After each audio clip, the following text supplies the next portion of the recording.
கிறிஸ்துவுக்குள் பிரியமானவர்களே, காலைதோறும் கர்த்தரின் வார்த்தை என்ற நிகழ்ச்சியின் மூலம் உங்களுக்கு வாழ்த்துதலையும் அன்பின் வணக்கத்தையும் நான் தெரிவித்துக் கொள்கிறேன். இன்றைய நாளுக்கான தேவ வார்த்தையானது எபிரேயர் 13ஆம் அதிகாரம் முதல் வசனம்.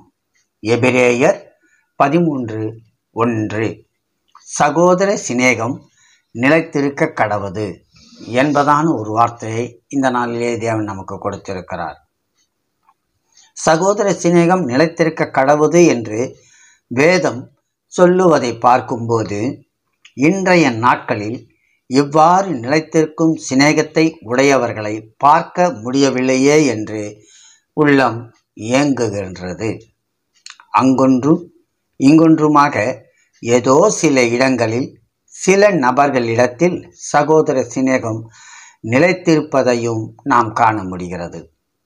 சில காலம் சில மனிதர்களோடு சிநேகமாயிருக்கும் சிலர் கொஞ்ச காலத்தில் அவர்களை விட்டு பிரிந்து போகிறார்கள். அவர்களால் உண்மையான அன்போடு நெடுந்தூரம் பயணிக்க முடியவில்லை. இதற்கு காரணம் என்ன என்று பார்க்கும்போது, ஒவ்வொருவருக்கும் தன்னிடத்தில் காணப்படுகின்ற சுயநலமே என்பதை புரிந்து கொள்ள முடிகிறது. சுயநலத்தினால்தான் சகோதர சிநேகம் நிலைத்திருக்க கூடாதபடிக்கு பிரிந்து போகிறது என்பதையும் நாம் அறிந்து கொள்ள வேண்டும். தங்கள் விருப்பத்தின்படித்தான் மற்றவர்கள் நடந்து கொள்ள வேண்டும் என்று எதிர்பார்ப்பவர்களோடு நீண்ட தூரம் பயணம் செய்ய ஒருவராலும் முடியாது என்பதை அறிந்து கொள்ள வேண்டும். இதுதான் என்னுடைய கொள்கை. இதிலிருந்து எதையும் நான் விட்டு கொடுக்க மாட்டேன். நீங்கள் என்னோடு கூட இருக்க வேண்டுமென்றால் என்னுடைய விருப்பத்தின்படியெல்லாம் இருக்க வேண்டும் என்று நினைப்பவர்களிடம் சகோதர சிநேகம் நிலைத்திருக்காது என்பதையும் புரிந்து கொள்ள வேண்டும். சங்கீதம் நமக்கு தெளிவுபடுத்துகிறது.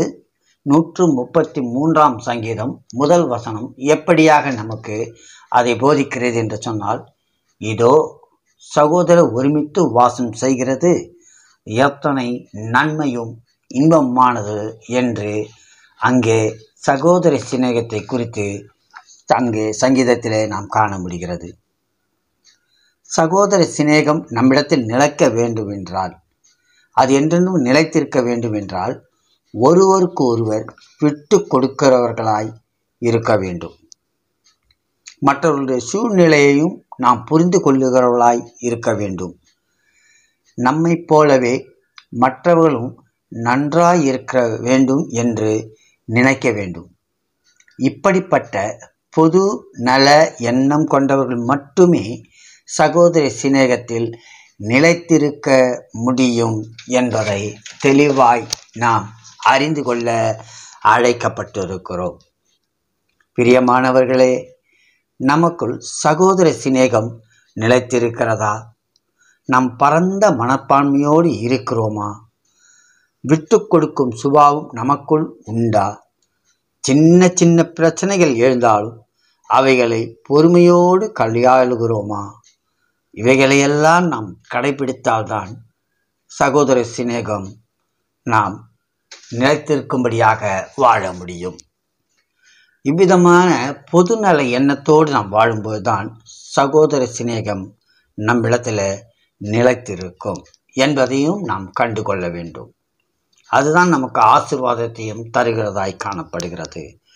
அதிலும் பார்ப்போம் என்று சொன்னால், 2 பேதுரு முதல் அதிகாரம் 7ஆம் வசனத்தை வாசிப்போம் என்று சொன்னால், தேவ பக்தியோட சகோதர சிநேகத்தையும் சகோதர சிநேகத்தோட அன்பையும் கூட்டி வழங்குங்கள் என்று அந்த வார்த்தை நம்மை இன்னும் பலப்படுத்துகிறதாய் காணப்படுகிறது.